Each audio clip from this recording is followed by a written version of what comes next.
Hello students, આઈ એમ ધોળી વાસંતી. આપણે 11th ફિઝિક્સમાં chapter 5નું revision કરીએ છીએ, બરાબર.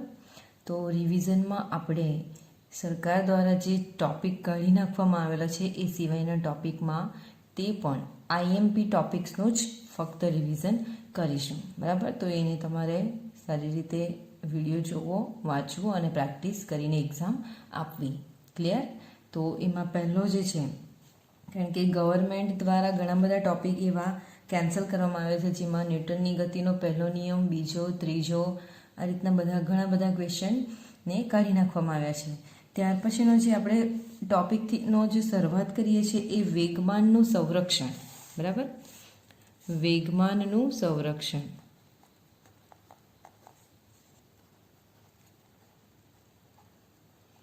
વેગમાનનું સંરક્ષણ એટલે શું? તો સંરક્ષણ શબ્દથી તમે માહિતગાર છો. શું થાય કે જેનું પણ જે તે રાશિનું સંરક્ષણ હોય એનો મતલબ શું કે તે રાશિ અથવા તે ઉર્જા જે કંઈ બી હોય એનો નાશ પણ થતો નથી અને ઉત્પન્ન પણ થતું નથી. એટલે શું? તો બેલેન્સ થઈ રહી છે, બરાબર. તો અહીંયા આપણે જોવાનું છે વેગમાનનું સંરક્ષણ. તમે યુનિટ 1માં આઈ થિંક ઉર્જાનું સંરક્ષણ વિશે જોઈ ગયા હશો. આપણે અહીંયા વેગમાનનું સંરક્ષણ ચેપ્ટર 5માં શરૂઆત કરીએ છીએ, બરાબર, કારણ કે આગળના ટોપિક આપણા કેન્સલ છે. તો વેગમાનનું સંરક્ષણ કોને કહેવાય? તો તે પહેલાં આપણે એનો નિયમ લખી દઈએ, બરાબર. નિયમ શું છે? તો નિયમ જે છે હંમેશા તમારે ડબલ ઇન્વર્ટેડ કોમામાં જ લખવાનો, બરાબર. તો એના ફૂલ માર્ક્સ મળે છે તમને. તો આપણે જોઈએ છીએ કે નિયમ શું છે? આંતરક્રિયા કરતા કણોના અલગ કરેલા તંત્રનું કુલ વેગમાન અચળ રહે છે. Inverted comma complete. ઓકે. નિયમ શું કહે છે આપણને કે આંતરક્રિયા કરતા કણોના અલગ કરેલા તંત્રનું કુલ વેગમાન અચળ રહે છે. હવે આંતરક્રિયા કરવા માટે તો પદાર્થો જોઈએ આપણને, બરાબર. પદાર્થો પણ કેવા? એક પદાર્થથી ચાલે તો ના ચાલે, એક કરતાં વધારે પદાર્થો જોઈએ આપણને. તો એ આંતરક્રિયા કરતા કણોના, અહીંયા કણો તરીકે લીધો છે, બરાબર, અલગ કરેલા તંત્રનું, એટલે જે તે તંત્ર હશે એમાંથી અલગ કરેલા તંત્રોનું કુલ વેગમાન કેવું હોય છે? તો અચળ હોય છે. એ કેવી રીતે પ્રૂવ થાય છે તો તે આપણે હવે જોઈએ છીએ, બરાબર. તો અગત્યનું ઉદાહરણ આપણે લઈએ. એમાં ધારો કે કોઈ બે પદાર્થો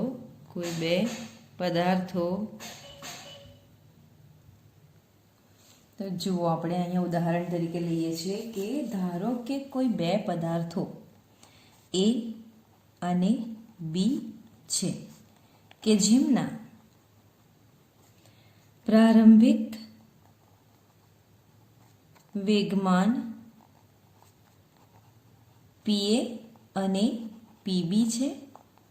એટલે સિમ્પલ છે, એકદમ સિમ્પલ છે એના ઉદાહરણમાં કે બે પદાર્થો A અને B છે, કારણ કે આપણને આંતરક્રિયા કરવા માટે એક કરતાં વધારે પદાર્થો જોઈએ. તો બે પદાર્થો લીધા છે A અને B કે જેમના પ્રારંભિક વેગમાન અનુક્રમે PA અને PB છે. અથડામણ બાદ એટલે કે બંને પદાર્થોને અથડાવવામાં આવે છે. અથડામણ બાદ આ બંને પદાર્થોના અંતિમ વેગમાન આવશે, બરાબર. અંતિમ વેગમાન અનુક્રમે શું રહેશે? અનુક્રમે P' A અને P' B છે, બરાબર. આપણે ડેશની ફોર્મમાં લઈ લીધું છે. હવે શું? તો તમને પ્રારંભિક વેગમાન મળી ગયું અને અંતિમ વેગમાન પણ મળી ગયું છે, બરાબર. અને પ્રોસેસ શું થાય છે? અહીંયા ક્રિયા કઈ થાય છે? તો શરૂઆતમાં બે પદાર્થો હતા, બરાબર. પછી શું? તો બંને એકબીજા પર બળ લગાડે છે તો જ અથડાવાની પ્રક્રિયા થાય છે. અહીંયા તો બળ લગાડે છે એટલે કયો નિયમ આવે છે? ન્યૂટનની ગતિનો બીજો નિયમ, જેના પરથી બળનો આઘાત પણ આપણને મળે છે. તો હવે આપણે ન્યૂટનની ગતિના બીજા નિયમ પરથી અથવા આઘાત પરથી. ચલો, ડાયરેક્ટ આઘાત લઈને પણ તમે કરી શકો છો, કારણ કે ન્યૂટનની ગતિનો બીજો નિયમ જે છે એ ડાયરેક્ટ આપણે એના પરથી આઘાત પર મેળવી શકીએ છીએ. તો બીજો નિયમ શું છે? તો F = ma છે. બરાબર. ફક્ત આપણે જાણવા માટે આ ઇક્વેશન લખીએ છીએ. તો F = ma, તો m × v/t. તો હવે તમે જોશો m × v એટલે શું? તો વેગમાન ભાગ્યા સમય. એટલે F બરાબર તમને શું મળી જાય? વેગમાન ભાગ્યા સમય. હવે t ને તમે અહીંયા લઈ લો તો શું થાય? તો F × t લેફ્ટ સાઈડ. બરાબર. તો આ તમને શું મળે? p. એટલે કે બળનો આઘાત આ તમને મળી જાય છે અહીંયા. બરાબર. તો આપણે એ જ રીતના ઇક્વેશન લખીશું કે પહેલો પદાર્થ બીજા પદાર્થ પર અને બીજો પદાર્થ પહેલા પદાર્થ પર બળ લગાડે છે, પણ થોડાક સમય માટે, નાનકડા સમય માટે. તો જે તે પદાર્થનું વેગમાન તો પોતાની સાથે જ રહેશે. બરાબર. પણ અથડાયા બાદ એમના વેગમાનમાં શું ફેરફાર આવે છે તો તે પ્રમાણે આપણે ઇક્વેશન બનાવીશું. તો પદાર્થ એ પર બી દ્વારા લાગતો બળનો આઘાત લખીએ આપણે. બળનો આઘાત અથવા બળ પણ ચાલી શકીએ, કારણ કે બળનો આઘાતની રીતે આપણે ઇક્વેશન લીધું છે. બળનો આઘાત બરાબર શું થશે? તો FAB, કારણ કે એ પર બી દ્વારા એટલે આ રીતનું બળ લાગે છે. ઇન્ટુ તો કેટલા સમય માટે બળનો આઘાત લાગે? તો નાના સમય માટે લાગે છે. બરાબર. = તો એના વેગમાનમાં શું ફેરફાર થશે? તો વેગમાનમાં ફેરફાર શું રહેશે? તો અંતિમ વેગમાન ઓછા પ્રારંભિક વેગમાન. તમને અંતિમ વેગમાન અહીંયા શું મળેલું છે? તો P' A અને P' B છે, પણ આ બંને બોલ માટે છે. તો આપણે પહેલા એ બોલ માટે લખીએ છીએ. બરાબર. તો એ બોલ માટે એનું અંતિમ વેગમાન P' A - પ્રારંભિક વેગમાન PA. ક્લિયર? ઇક્વેશન નંબર 1 આપી દો. તેવી જ રીતે પદાર્થ સેમ લખી શકો છો. બી પર એ દ્વારા લાગતો બળનો આઘાત શું થશે? ચલો, ઇક્વેશન કોણ બનાવશે અહીંયા? તો FBA × ΔT = શું થશે?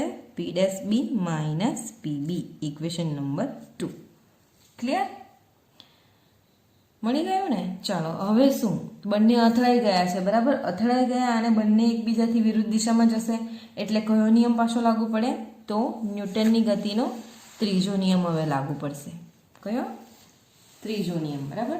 તો એ ત્રીજો નિયમ આપણે અહીંયા યુઝ કરીશું. હવે તો જુઓ, હવે ન્યૂટનની ગતિનો ત્રીજા નિયમ પરથી શું થશે? તો F = -F. આઘાત અને પ્રત્યાઘાત મળે છે. બરાબર. જેમાં આપણે FAB = -FBA. ફર્સ્ટ બી દ્વારા એ પર લાગતું બળ, સેકન્ડ એ દ્વારા બી પર લાગતું બળ, બંનેની ઇફેક્ટ કેવી રહેશે? સરખી રહેશે. બરાબર. ચાલો, તો FAB હવે ×Δt તો બંને સરખા છે એટલે કેન્સલ થઈ જશે. બરાબર. અથવા એકમ સમય માટે લો તો તમે એક થઈ જશે. બરાબર. તો અહીંયા કન્ફ્યુઝન નહીં હોવું જોઈએ. તો હવે આપણી પાસે જે ઇક્વેશન આવી ગયું છે FAB નું, એ શું છે? તો P' A - PA = B માટે P' B - PB. આપણી પાસે ઇક્વેશન આપણે આગળ ડિરાઈવ કર્યું છે. બરાબર. આ ઇક્વેશન છે આપણું. ખ્યાલ આવે? તે આપણે અહીંયા મૂકી દીધું છે. તો હવે જુઓ, P' A - PA = -PB' - PB છે. બરાબર.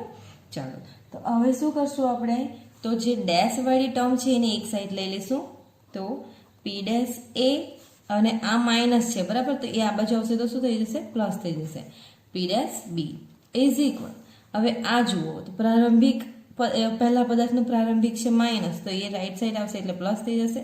વત્તા આ માઇનસ આ શું થઈ જશે? પ્લસ થઈ જશે, એટલે PB થઈ ગયું.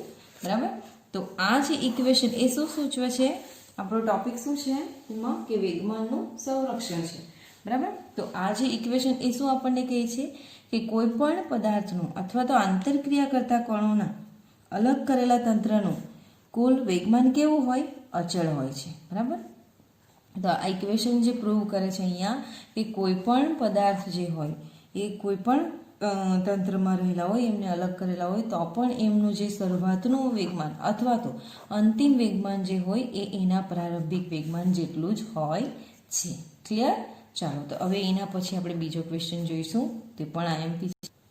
ચાલો તો હવે આપણે નેક્સ્ટ ટોપિક જે જોવાના છે એ સમતલ રસ્તા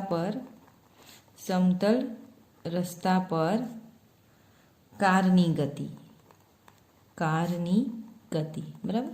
સમતલ રસ્તા પર કારની ગતિ વિશે હવે આપણે જોવાના છે. તો એકદમ ઇઝી થિયરી છે. તો આ આપણો માની લો સમતલ રસ્તો છે, બરાબર, કે જેના પર એક કાર ઊભી છે. ચાલો આ એક કાર છે આપણે અહીંયા, બરાબર. હવે તમે જોશો આ જે કાર છે તો એ સમતલ રસ્તા પર જતી છે અથવા ઊભી છે, કંઈ પણ રીતે તમે ઇમેજિન કરી શકો છો.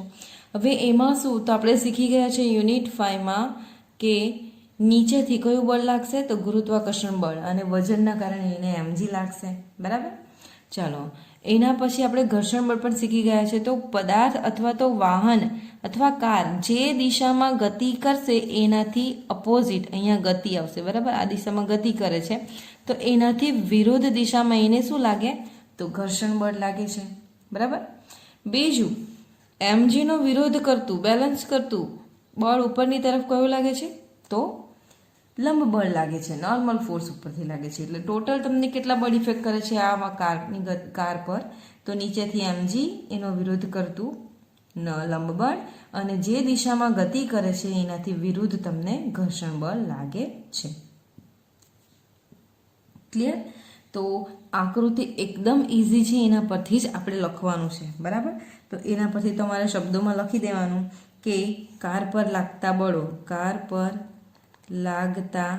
બળો, બરાબર, કયા કયા છે, તો એક તો અધો દિશામાં, પહેલું છે અધો દિશામાં કયું છે, તો mg લાગે છે.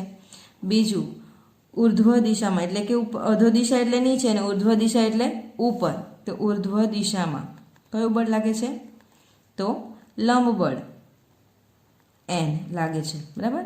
અને ગતિની વિરુદ્ધ દિશામાં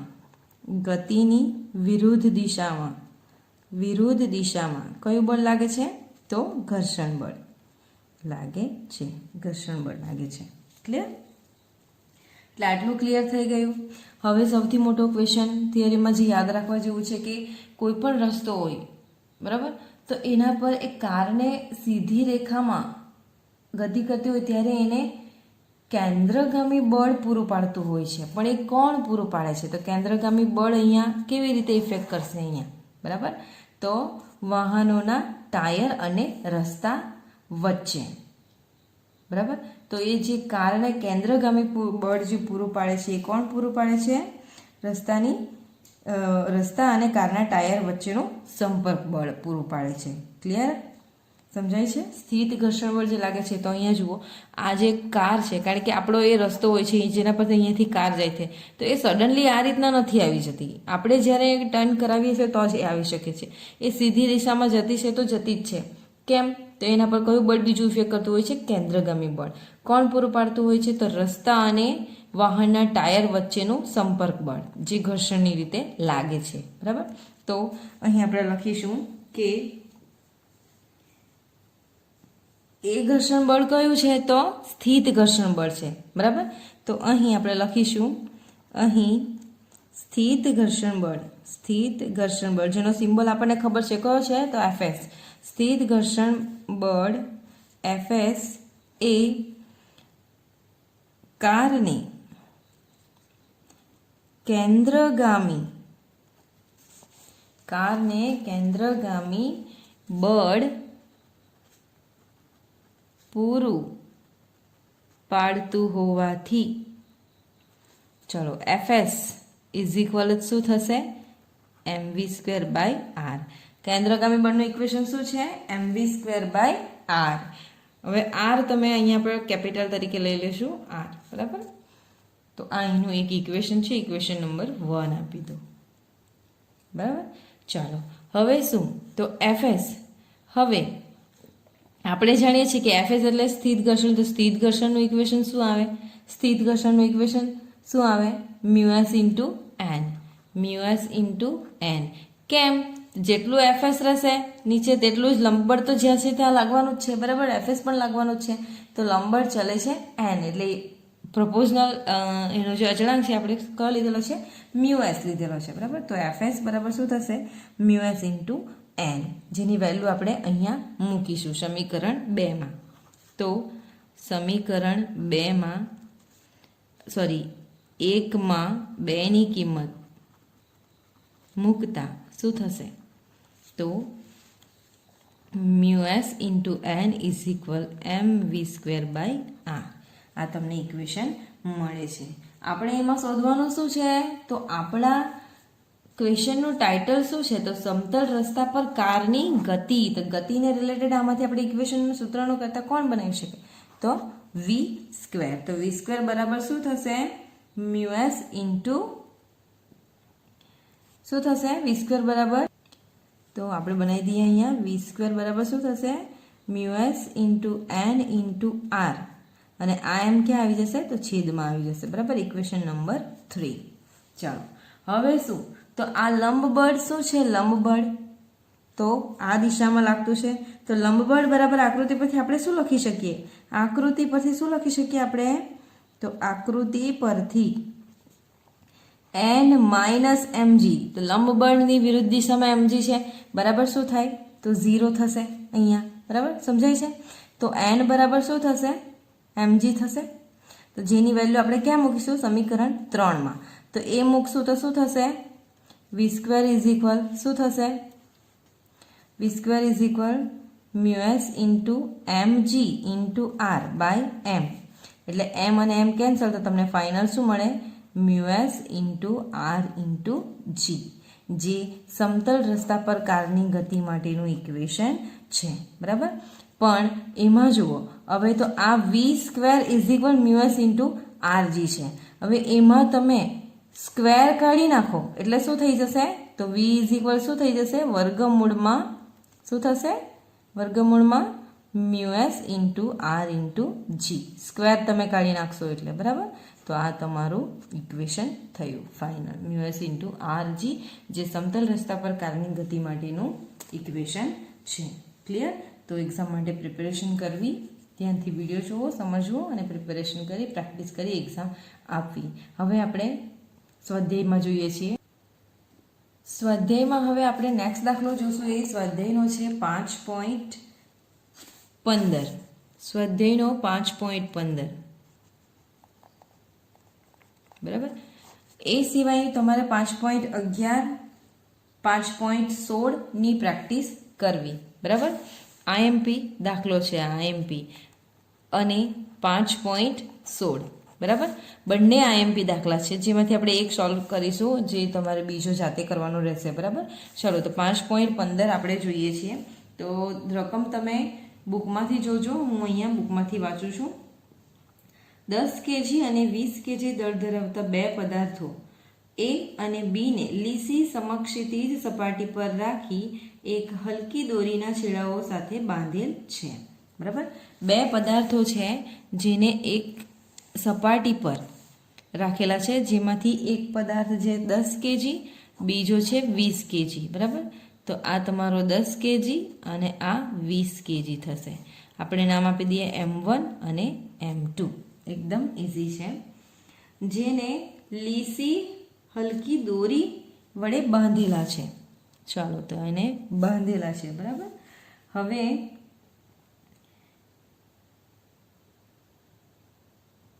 F ઇઝ ઇક્વલ 600 ન્યૂટનનું એક સમક્ષિતિજ બળ ફર્સ્ટ એ પર, બરાબર. એટલે કે આ આપણો, ચાલો, આ એ પદાર્થ છે અને આ બી પદાર્થ છે, કોઈ પણ લઈ શકો છો તમે, બરાબર. એ પર આપવામાં આવે છે. પછી બી પર દોરીની દિશામાં લગાડવામાં આવે છે. તો દરેક કિસ્સામાં દોરીમાં તણાવ કેટલો હશે? તો પહેલાં તમારો જે છે એફ બરાબર એ પર અને પછી એફ બરાબર બી પર, એટલે 1/1 પહેલે એ પર અને પછી બી પર એ રીતના બળ લગાડવામાં આવે છે. અને એફ બરાબર કેટલું છે? તો 600 ન્યૂટન જેટલું બળ લગાડવામાં આવે છે. હવે તમે ઇમેજિન કરી શકો છો કે જ્યારે એક પદાર્થ નાનો છે અને એક પદાર્થ મોટો છે, તો તમે જ્યારે 600 ન્યૂટન જેટલું બળ અહીંથી લાગશે ત્યારે તમે ફિગર ઇમેજિન કરી શકો છો કે કયો પદાર્થ પહેલાં ખેંચાશે અને એના લીધે દોરીમાં શું ઉત્પન્ન થશે. તો આપણે શીખી ગયા છે દોરીમાં હંમેશા કયું બળ ઉત્પન્ન થતું હોય છે, તો તણાવ બળ ઉત્પન્ન થતું હોય છે. બરાબર. તો જેવું તમે આ દિશામાં પદાર્થને ખેંચવાની શરૂઆત કરશો અથવા બળ આપશો એટલે પહેલાં આ પદાર્થ ખેંચાશે કે જેના લીધે દોરી પર આ વિરુદ્ધ દિશામાં એનો આ પદાર્થને અટકાવશે. મતલબ જ્યારે એ આમ ખેંચાશે ત્યારે એ પદાર્થનો વિરોધ કરશે એટલે દોરીમાં તણાવ બળ ઉત્પન્ન થશે. એ તણાવ બળ આની કમ્પેરમાં વધી ગયું છે. બરાબર. 600 ન્યૂટન વધારે છે એટલે ખેંચાતું જશે. એટલે શું, તો એ પદાર્થ પર ઇફેક્ટ થશે બીજા પદાર્થ પર, ત્યારે એનો અપોઝ કરતું બળ આ દિશામાં લાગશે. બરાબર.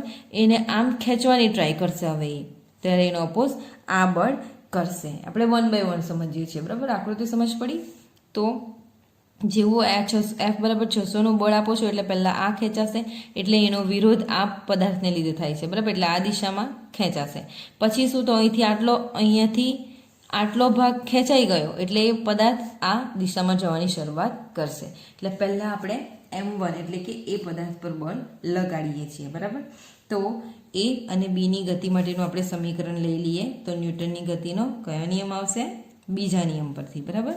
તો આપણે જોઈએ છીએ એ અને બી પદાર્થની ગતિ માટેનું સમીકરણ. બરાબર. એફ ઇઝ ઇક્વલ શું છે? એફ ઇઝ ઇક્વલ એમ એ. કયા સમીકરણ પછી છે? તો ન્યૂટનની ગતિના બીજા નિયમ પરથી. એટલે ન્યૂટનની ગતિના બીજા નિયમ પરથી એફ ઇઝ ઇક્વલ એમ એ. હવે કયા પદાર્થ પર બળ લગાડ્યું છે આપણે? તો M1 પર. એટલે આપણે અહીંયા લખી દઈશું M1 એ. ક્લિયર? હવે જુઓ, તો આ જે છે એફ ઇઝ ઇક્વલ M1 એ પર તો બળ લાગે છે. આ પણ એફ થશે ને આ પણ એફ થશે. બરાબર. તો આ એફ કયું? તો આ દિશામાં એક એફ લાગે છે. બરાબર. આ દિશામાં એફ. બરાબર. તો ટી એ તણાવ બળ કઈ દિશામાં લાગે છે? તો એનાથી ઓપોઝિટ દિશામાં લાગે છે. તો તમારું શું થશે આ? તો F minus T is equal M1 એ. આ બળ તો તમારું અલગ જ છે. કેમ? કારણ કે પદાર્થ પર બળ લાગતાની સાથે એ ખસે છે એટલે પ્રવેગ આવે છે એની પાસે. ખ્યાલ આવે છે? બરાબર. તો F minus T is equal M1 એ તમને ઇક્વેશન મળશે. બરાબર. આ દિશા માટે. ઓકે. ઇક્વેશન નંબર 1 આપી દો આને. ચાલો. તો તેના લીધે હવે આના પર બી લાગશે. બરાબર. હવે આ દિશામાં પહેલાં તણાવ બળ તમને ઓપોઝિટ દિશામાં લાગતું હતું. હવે તણાવ બળ ક્યાં લાગે છે? તો તે જ દિશામાં લાગે છે તમને. બરાબર. તો એફ બરાબર ટી થવાનું તમારે. તો પદાર્થ બી માટે આપણે લખીએ. પદાર્થ બી માટે, આ પદાર્થ એ માટે થયું છે. બરાબર. આ પદાર્થ એ માટે. બી માટે તો એફ બરાબર ટી બરાબર શું થશે? M2 એ થશે. બરાબર. Equation number 2. ખ્યાલ આવે છે? હવે આપણે શું કરીશું? તો 1 અને 2 નો ગુણોત્તર લેશું. બરાબર. તો સમીકરણ તમને મેં દાખલો કરાવેલો જ છે પણ તમે લઈ શકો છો. બરાબર. સમીકરણ 1 અને 2 નો ગુણોત્તર લેતા શું થશે? સમીકરણ 1 અને 2 નો ગુણોત્તર લેશું તો ચાલો, સમીકરણ 1 ક્યાં છે આપણું? આ છે M1 એ F માઇનસ ટી. તો આપણે આ બાજુ લઈ લે M1 એ ભાગ્યા M2 એ બરાબર શું થશે? F minus T by T. Only T આવશે. બરાબર. ચાલો. તો એ અને એ કેન્સલ થઈ ગયો અહીંયા. બરાબર. તો અહીંયા આપણે લસાવાની રીતે લઈ લઈએ તો આપણું M1 by M2 is equal શું થશે? તો F બાય ટી માઇનસ 1. બરાબર. માઇનસ 1 આવી જશે અહીંયા. બરાબર. આને અલગ કરી લઈએ છીએ તો ટીનો લસાઅ કરીને ટી બાય ટી કરીને તો આપણે લઈ લઈએ કેવી રીતના? તો F by T minus T by T. એટલે આ કેન્સલ થઈ ગયું તો અહીંયા શું રહી ગયું? 1 રહી જાય છે. બરાબર. આ રીતના તમે લઈ શકો છો. તો હવે શું થશે? 1 ને લેફ્ટ સાઈડ લઈ લો તો M1 બાય M2 શું થશે? M1 by M2 plus 1 is equal F by T. Clear? હવે M1 ની વેલ્યુ છે તમારી પાસે કેટલી છે? 10 બાય 20 + 1 = 600 ડિવાઈડ બાય ટી. હવે ટીને સૂત્રનો કરતા બનાવીને તમે આન્સર ફાઇન્ડ કરી શકો છો. તો એવી જ રીતે તમે આ તો ફક્ત થયું M1 પર લાગતું બળ. હવે તમારે F બરાબર ક્યાં લગાવવાનું? તો M2 પર લગાવવાનું. એટલે F તમારો આ દિશામાં આવશે એટલે 600 ન્યૂટન. બરાબર, ફક્ત તમારી સાઇન જ ચેન્જ થશે, ઇક્વેશન એઝ ઇટ ઇઝ રહેશે. અને તમારે જોવાનું છે કે બળ કઈ દિશામાં લાગે છે અને બળના લીધે તણાવ કઈ દિશામાં લાગે છે. તો તેના આધારે તમે દાખલો ગણી શકશો. એના પછી 5.16 પણ IMP છે, જે તમને આપણે કરાવેલો છે, જે તમારે ધ્યાનમાં લેવો. એક્ઝામ માટે બંને આ એક્ઝામ્પલ 5.15, 5.16 બંને IMP છે. તો તમારે એની પ્રેક્ટિસ કરવાની, બરાબર, અને સારી રીતે એક્ઝામ આપવાની. દરેક સ્ટુડન્ટને best of luck. Thank you.